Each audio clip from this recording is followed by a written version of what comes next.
Yesterday was obviously Depot Day for the Miami Heat, meaning there's only one guy we have to talk about, and that's Victor Oladipo. There's a couple things, only a 15-minute stint. We're going to see a lot of 15-minute stints moving forward, but that's just enough time to evaluate him, see what he can provide come playoff time when kind of fully healthy and when the minute restrictions kind of go away. I want to start with the defensive end. He came in the first quarter. There were about 5 defensive possessions that he was in on to finish the first quarter. And I'm going to show you 4 of them because about 4 of them was he made a pretty interesting stop as the Rockets were trying to attack him. The first one here, right upon entering, you're going to see them, the big attack, another big and dead man at the top of the key. Victor Oladipo, as we talk about what he is as a defender, it should be mentioned he's a high IQ defender and he's a good positional defender. And that's what Miami loves. That's what Miami needs. That's why they're basically doubling the next few teams behind them in charges this season. Right here, Victor Oladipo, his guy leaves. He stays, takes the charge, takes the hit, which shows a lot after being with what he's pretty much gone through with that injury. Next possession, it felt like I said before they were attacking him a bit because he returned. It's obviously a decent thing to do because there could be an advantage there. There's some rust. But if you see right here, he was holding up really well. As you see right there, they're trying to attack him. And as I go back one more time to show it again, it shows why he is not a guy that uses quickness to his advantage defensively. Like he can, and that's obviously an advantage. But he uses his body. He keeps the ball in front of him. And it's interesting because I think his best attribute is probably on-ball defense and pretty much a team that has so many just roamers and good rotations and off-ball defenders that it's a pretty unique addition, especially considering he's going to play a lot next to Tyler. Right here, once again, he gives the bump as he's trying to get to him, can't create any advantage, kick out. It's a miss. Fast forward to another possession. I think one went by. This is the second one after that. Once again, they get him in isolation. They look like they get him all the way down. He's using it to his advantage. Gets up, uses his length, contests the shot, comes down with the rebound. Interesting enough, speaking of the length, it was interesting to see the zone with him because there were possessions when him and Caleb were at the top, which is what you want in a 2-3 zone. You want length, you want quickness, and it's interesting. But there were some times actually when Tyler was at the top of the zone, they put Victor at the bottom.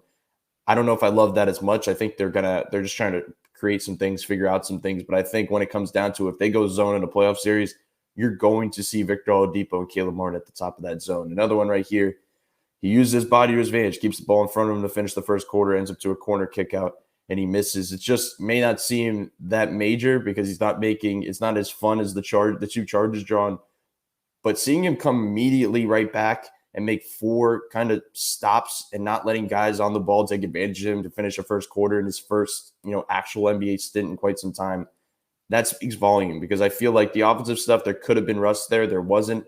The defensive stuff, right away. And I feel like we got a good idea of what he can be defensively, pretty much when just being put right in. Next one, speaking of some of the offensive stuff, you're going to see Tyler and him playing together, gets the ball to Vic. It actually starts out, if I go back one more time, it starts out in a Spain pick and roll. Shout out to Nikias. They go right here with a Spain pick and roll, ends up with Vic. They switch it. Now he has pretty much an isolation, and he gets right by him for the blow by and lays it in. The fact that, once again, speaking about rust, the expectations, if he can get those blow-bys one-on-one immediately in his first couple stints in an NBA game, it's interesting because the rim pressure is the part to mention. If they need anything offensively, it's not catch and shoot. It's not off-ball usage. Like, it's putting some type of pressure on the rim next to Tyler Hero. And there were some moments there where he was kind of able to do that, at least blow by a defender and get to the rim at some type of level. The next one, speaking of Victor Oladipo getting to the rim, he drives baseline. And an underrated part about his game, and I know people talk about it in the past, but I feel like we're just so hyped up about, the defensive end or possibly his scoring. He's a really good passer. And the interesting thing is when he's putting pressure on the rim later in a playoff series and he can make these type of passes, it could be interesting. Right here, he draws 2, kicks it to Dedmon, pretty much like a no-look scoop and gets it to him.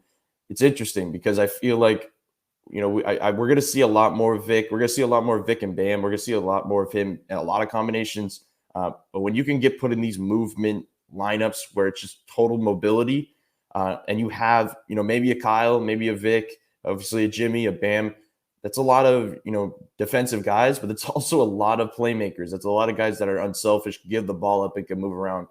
So it's just an interesting part about it. Another one, speaking of Victor Oladipo, speaking of explosion and just kind of raising expectations of maybe what we thought we would see offensively, takes a pick and roll right here. You're going to see him pause a little bit, look for Bam, explodes by, gets it for the dunk.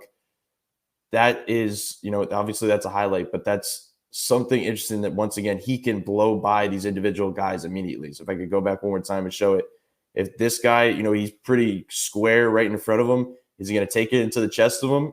No, he's going to keep taking that angle to his right, and he's able to kind of use his quickness to his advantage. Spoelstra kept talking about that he didn't understand how he even was playing last year because he was basically playing on one leg. Now this is a totally different physical Victor Oladipo because he, kind of fixed the issue, repaired his leg. If he can show this type of quickness and ability to get by defenders, this is a totally different player than maybe I would have expected. I kind of had lower expectations, specifically early on, but these flashes offensively, I could say that I just didn't expect. It's be interesting to see the way they use him. I think there were times when he was off the ball and it's early, but there were times where he wasn't really moving offensively because he's still trying to get adjusted. Once he gets into that total movement offense and they can balance Tyler and Depot off and on the ball, it's going to be interesting because it's one of the league's obviously best backup backcourts. And as many people are saying, their backup backcourt is probably better than a lot of teams in this league starting backcourt.